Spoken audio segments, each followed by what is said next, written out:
Well, it's that time for full disclosure with the Better Government Association here with Springfield's Morning News. I'm Greg Bishop on 92.7 WMAY, Springfield's News and Talk.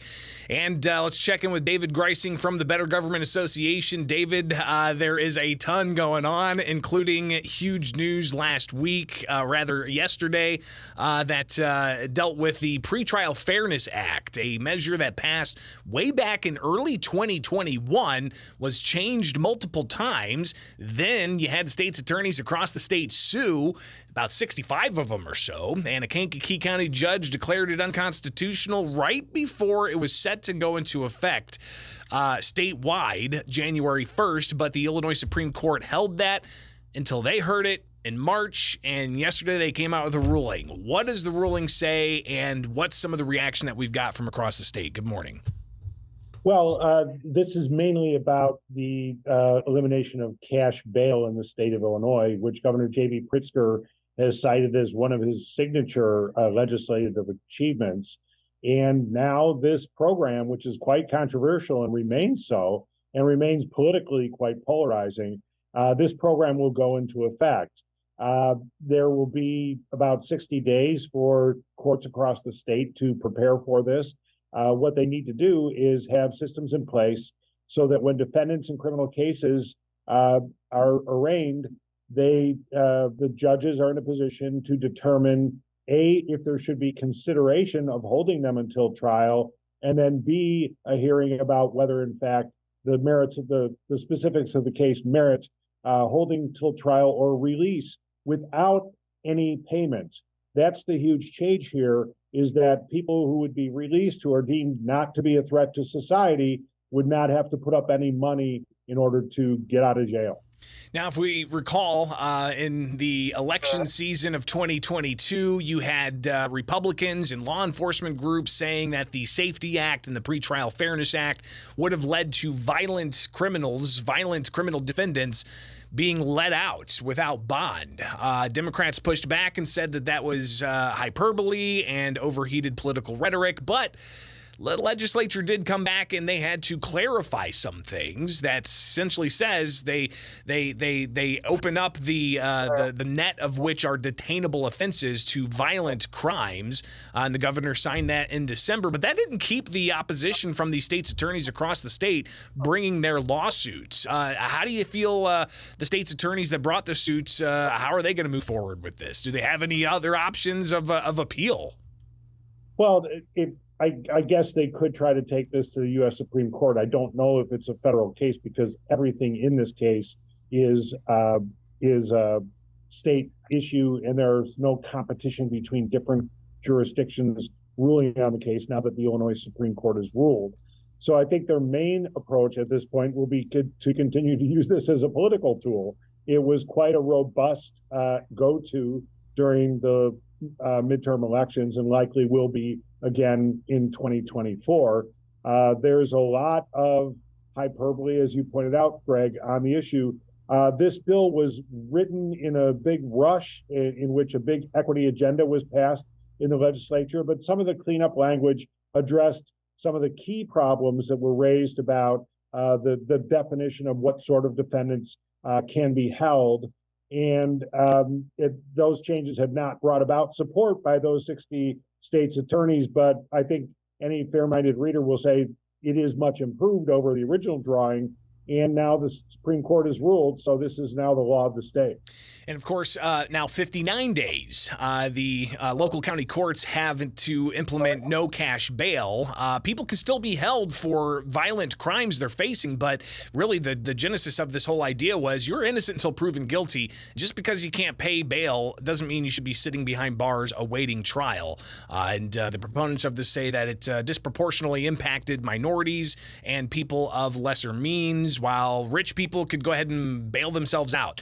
So we'll see how this goes. But of course, the law enforcement community members that I spoke with from the Sheriff's Association and Fraternal Order of Police, they said they're going to keep close communication with the legislature to ensure they know where some of the pitfalls of this may be when it comes to enforcing this, when it comes to putting those warrants out or those summonses out, and what kinds of loopholes they can try to close with legislative action. So I imagine a lot more is going to be had to say about all of that. David Greising with us with the Better Government Government Association. David, last week we saw the bribery scandal, the corruption case that's a nearly 9-year-long investigation that federal prosecutors brought against a whole bunch of people associated with former House Speaker Michael Madigan. Last week you had former House Clerk Tim Mapes try to suppress evidence. The feds responded in that. You also had Madigan trying to get this case dismissed, and that all happened last week. But this week, 3 years to the date of when a deferred prosecution agreement with ComEd was revealed, showing, quote, public official A as a corrupt actor, well, the federal judge dismissed the case against ComEd. What does all this mean? Well, this was expected when the utility signed this deferred prosecution agreement.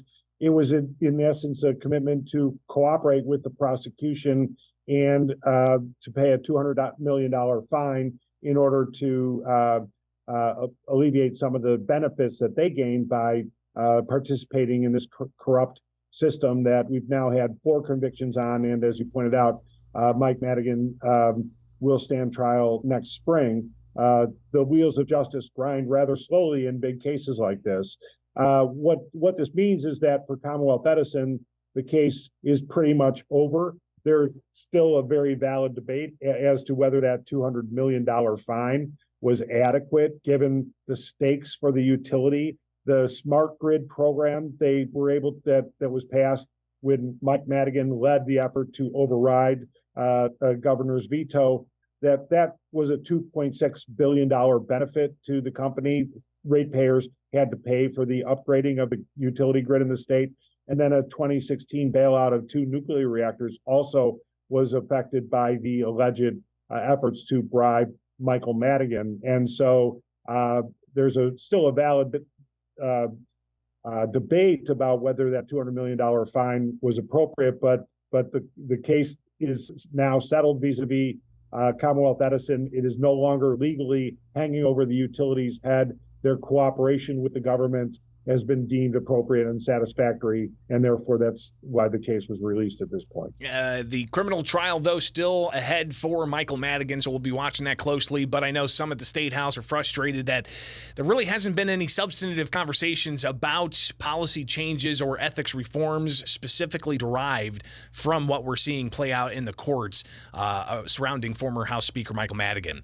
David Greising with us. He's with the Better Government Association. And David, coming up, we'll talk about the issue of taxpayer subsidies for migrant health care, an interesting Joint Committee on Administrative Rule hearing yesterday where it got pretty contentious, even Democrats critical of the Pritzker administration. So we'll touch on that, but also the governor's overseas. He's going to be holding a telephone news conference today with reporters updating us on his trip to the UK. So we'll hear about that as well. So stay tuned. We've got much more coming up here with Full Disclosure and the Better Government Association on 92.7 WMAY, Springfield's News and Sunshine, sunshine, sunshine. Whoa, it doesn't feel good. Hey! All right, welcome back. Full Disclosure with the Better Government Association. David Greising standing by. David, before we get into these next 2 topics on rapid fire, let's tell people how they can get a hold of the Better Government Association and all the great work you guys do in the policy space, but also the news you guys put out through Illinois Answers. Tell us all about it. Yeah, thank you, Greg. Our website for policy material is bettergov.org, and it has all of our statewide and Chicago-focused policy initiatives in there. And the news website is called illinoisanswers.org. That's where we put our investigations and solutions-focused reporting. So obviously a lot of resources people can access through the Better Government Association. Yesterday, David, a little-known group in state government called the Joint Committee on Administrative Rules. They meet probably once a month, and they deal with executive state agencies and other state agencies in crafting rules based off laws that are passed. Well, yesterday they got pretty contentious with the state agency dealing with the subsidies for migrant health care. Even Democrats were upset with how this is being handled, especially with the start of the new fiscal year where Governor J.B. Pritzker issued rules changing the subsidies for undocumented migrants. And just a bit of background, 2020, The state opened up these healthcare benefits for those in the country undocumented over the age of 65. They expanded it to those over the age of 42 back in 2022. But then the estimated costs were in excess of $1 billion plus. And now the state has a cap of $550 million, but there's been tons of questions on how exactly this is going to be paid for. And even yesterday it being revealed that they could run out of money for this program by this fall. What are you hearing from advocates and from those who question the overall spending on this? Well, there's a total lack of confidence in the numbers that have been put out so far because of the history of underestimating the cost of this substantial and unique Illinois-only program to basically extend federal quality Medicare benefits to undocumented immigrants. And the cost in the current budget is $550 million. But the Illinois Department of Human Services at this hearing indicated that the actual out-of-pocket is running at around $120 million per month. Well, that would add up to about $1.4 billion if the cost continues at that rate. So that's $550 million that's been allocated wouldn't be nearly enough. This, despite the fact that Governor Pritzker has cut back on the program, realizing its runaway costs.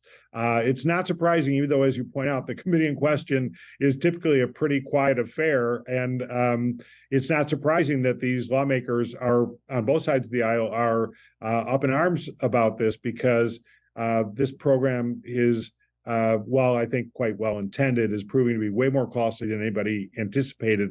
And it would appear that the administration doesn't still have a complete handle on what it would cost, what it should cost to administer this program. We'll be watching that closely because it's one of the larger items in the state budget, and $550 million could balloon into even more.